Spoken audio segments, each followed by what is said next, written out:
If you were born 100 years ago and it was the 1920s, you'd be in some ditch in northern France, living in the fucking mud, hoping not to get killed by a random sniper in some bullshit war you barely understand for 4 years. Then you'd come home and hope your wife hasn't been bombed. Yo! You understand? But that's the world. That's the world. The world has become exceptionally easy for a lot of men. It used to be a different place. Most men were cannon fodder. Most of us would have ended up in wars, dying for fucking no reason. Damn. Now we don't have to do that.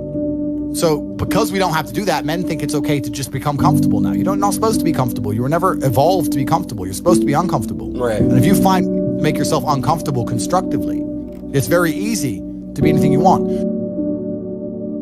I find it amazing that people will sit there and spend all their time upgrading that character, making as much money as they can, getting the best guns, getting strong, getting some hoes, meeting important people, getting the best car. They'll do all that in a game, but they won't do it in real life. I find that incredible. Like, my life is GTA. I don't need to play a game for GTA. If I want a gun, I'll fucking buy it. If I want a car, I'll fucking buy it. I want a bitch, I'll get her. It's me. I am GTA. I don't see why people play the games. They play the games because they're scared of loss. Because if you die in the game, you get another chance. If you lose in the game, you get another chance. In life, you get one shot. Damn, that's... But if you get some balls, that's what life is as a game. That's what life is as a man. This is one big video game. You get to upgrade your character. You're not born with any value. All these women that you just put me on with are born with value. They're pretty already. They're gorgeous already. They're good looking enough. Even if they're a 5, someone's going to give a shit they exist because someone wants to fuck them. As a man, if you don't make yourself valuable, you have no value. You have to get up and do it.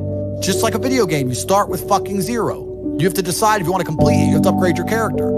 So I find it amazing that men are going to play video games and fuck about and waste their time instead of upgrading their character. Everyone knows what to do. You know what you have to do. You're right. If you had to become the most dangerous, intelligent, respectable man on the planet, you know you're supposed to go to the gym. You know you're supposed to train, learn how to fight. You know all these things. You don't do them. That's your decision. It's your prerogative. I didn't make that choice. I made the choice to do it all. I decided all of that. And every single man watching this can do the exact same thing, which is why I have very little pity. I'd never make fun of someone who hasn't got a choice. I wouldn't make fun of someone born with one I arm. have a choice, though. But if you've right. made a fucking decision to be less than you should be, then I believe you should be mocked for that decision. I agree. I feel like, yeah, because like you're not living up to your full potential. Like it's your choice to basically not live up to your full potential. Completely. And me as a man, when I put myself through hell, when I have had such exacting, such stringent standards for myself, why would I then have less exacting, stringent standards on the people I meet? Damn. Why would I put myself through hell to be me and then meet someone who didn't put themselves through hell and then treat them like my equal? No, fuck you. I suffered when you didn't. So you're not my equal because you decided not to suffer. You have enjoyed comfort when I haven't, and that's fine, but don't expect me to look at you as my equal because you're not. I'll snap your fucking neck. When I tell people that you are the sum of the 5 people you spend the most time with, everyone agrees. They go, yeah, that's probably true. The 5 people you spend the most time with, that's what you're gonna end up like. They say, yeah, that's true. And then they continue to hang around with people who they don't want to be. Why? There has to be a point. There has to be a point where you sit and go, okay, you're my friends, etc., etc. I love you guys. Yeah, we can talk, whatever. But I'm on a different life path. You have to leave some people behind. You wouldn't want to be, if you were to come hang out with me and you were in a room with me and my 5 friends, you'd feel self-conscious. You're right. You don't feel self-conscious with your friends. Because you only only surround yourself around people that are on like your level of like. With killers. I'm with killers. We're fucking monsters. If you were to come hang around with me and my crew, you would be self-conscious, and that self-consciousness would motivate you, or they would certainly instill the discipline required for you to change. You don't feel self-conscious amongst your peers. That's why you don't change. If you were to get in a room and you're the only person who ain't a fucking monster, you'd want to become a monster. That's life. That's humanity. So I say this to people all the time. If you know you're the sum of the 5 people you hang around with, why you hang around with people you don't want to be? Brother does 500 push-ups. I ain't going to be the bitch at the house. I ain't going to not do them. Right. So that's another reason the war room exists. My organization, the reason it's so competitive, is the reason we kick people out. You have to fight to keep... Even if they pay, you're like, I don't give a fuck, get out. Like, I don't give a fuck, get out. It doesn't matter. Everyone pays to join. You get kicked out anyway. You have to fight to keep your place. That's the whole. Damn. That's how life was. If we were still in the animal kingdom, the lions that you see on TV, they weren't just born big lions. They had to fight other lions. They had to fight to get that antelope. They had to fight other animals, hyenas, jackals. They had to fight to be the boss. We're living in a comfortable world now where people think, oh, it doesn't matter, it doesn't matter. But you know what? To some degree, it does matter. It does matter, and I'll tell you who it matters to. It matters to your soul, and it matters to God. I stand in the mirror with a pure heart. I know I am the best version of me that could possibly ever exist. I know that God is proud of me. There's nothing that God hates more than sloth and laziness. If God were to create a man, and that man were to sit around and do fuck all, God will frown upon you. It's why you're never lucky. If you're listening to this and you think I'm never lucky, I'll tell you why, because God dislikes you because you're fucking lazy. Start to work. Start to show God the beauty of his own creations. You'd be amazed how lucky you'll become. Wow. God is unhappy with these people. And inside their hearts, they're unhappy. We talk about depression, anxiety, all those things you mentioned earlier on this podcast. That comes from self-loathing. You loathe your own weakness. You loathe your own laziness. This is what all of these things are. I don't feel depression. How can I feel depression when I'm the most powerful version of me that I could ever fucking be? How can I feel depression when I can squeeze my own hand hard enough to break my own bones? How can I feel depression when I've smashed and destroyed 68 people's faces in front of me, men who thought they could test me in fair combat? How can I feel depressed? It's impossible. Watch your friends when they're on TikTok. How long can they even focus on a video before they have to change? Half a second, a second. Maybe.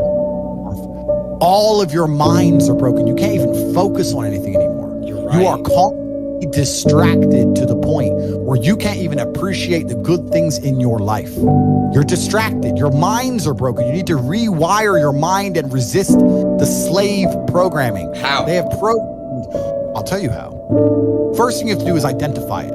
You have to identify what is happening to you. I use my mind to break the trap. What I do is I allow my enemy to manipulate me on purpose. And then I use my mind to break the trap and punish the perpetrators. I will sit on TikTok for a day and I'll just enjoy TikTok. And by the end of the day, I'll watch myself. How quickly I'm looking to be entertained, how little time I give a video, how fucked up I am. And then I'll blink and I'll cure my fucking brain. You must allow yourself to be manipulated and you must fix it. All of it. You just talked about not appreciating the things you have. Then blink and cure your brain. It's not difficult. There's just no competition because everybody's fucking distracted. They're getting distracted by this, distracted by that, watching fucking Netflix, jerking off to Pornhub like fucking jackasses. It's so easy to win if you can control your own mind. But it seems that nobody fucking can. And that's how the people who run the world keep the world running, because they have all the slaves exactly where they need them to be, permanently distracted and semi-depressed, working their asses off in jobs which will never satisfy them and never pay enough money. That's the Matrix. I can't imagine a mind frame or a mindset where I want to do something and can't do it. Right. So it's almost difficult for me to answer that question, because if you have that kind of mind, if your mind is so fundamentally broken that you cannot do with your own mind what you want to do, right? You know, like that, then you're just fucked, right? Life is hierarchical. There's always going to be kings and there's always going to be peasants.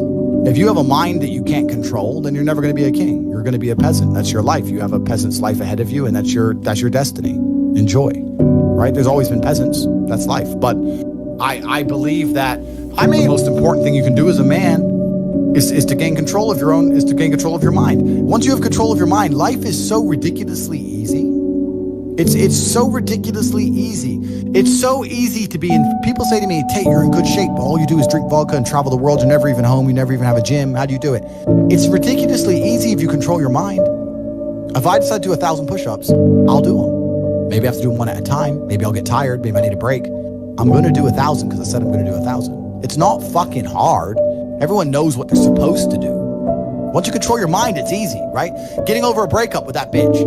You miss that girl, you're upset, you miss her with all your heart, da-da-da. But once you realize she's gone, if you control your mind, she's gone now. She's gone now, gonna miss her. That's a shame. Off to the gym. You either control your mind or you don't. And all of these things stem from the same problem. It's something you can do. It's something that is learned. It's something that is taught. But it's something that I needed to survive. So for me, it's easy, right? It's all I've ever known. Right. But people have they don't need it to survive, so they never develop the skill. That's just how it works. At the end of World War II, when men went to Europe and saw unspeakable horrors at the end of World War II, did they all come home and need therapy, or did they all come home and get back to life? Get back to life. Because that was, everyone was taught to have a mind that they control because they needed it to survive. There's no one else. That's how life worked back then. Do what I'm supposed to do. Wow. It's not a matter of how I feel or how I'm motivated. If I was depressed, it's impossible, but if I was depressed, my life would be, and the day-to-day activities would be exactly the same as if I was ecstatically happy. You wouldn't be able to see a difference. I'd be up at the same time. I'd be in the gym the same. I'd be doing the same shit. Those are my duties my duties to God. How I feel has nothing to do with it. Completely unrelated. How I feel is unrelated to my duties to God. They don't change based on how I feel. They're the same. And they will be completed because I refuse to fail God or my bloodline.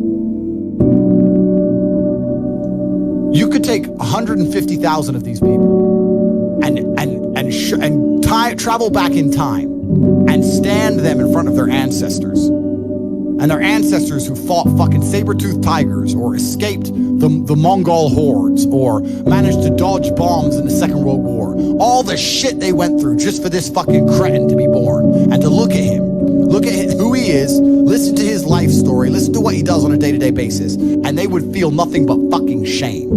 Your ancestors did all that shit, all that struggling to survive, hunting and gathering, fucking avoiding enemies, anything it took, dying at age 30 from a tooth infection, all the crap they went through just for you to be born so you could smoke weed and jack off. That's what your ancestors died for? That's what they worked so hard for?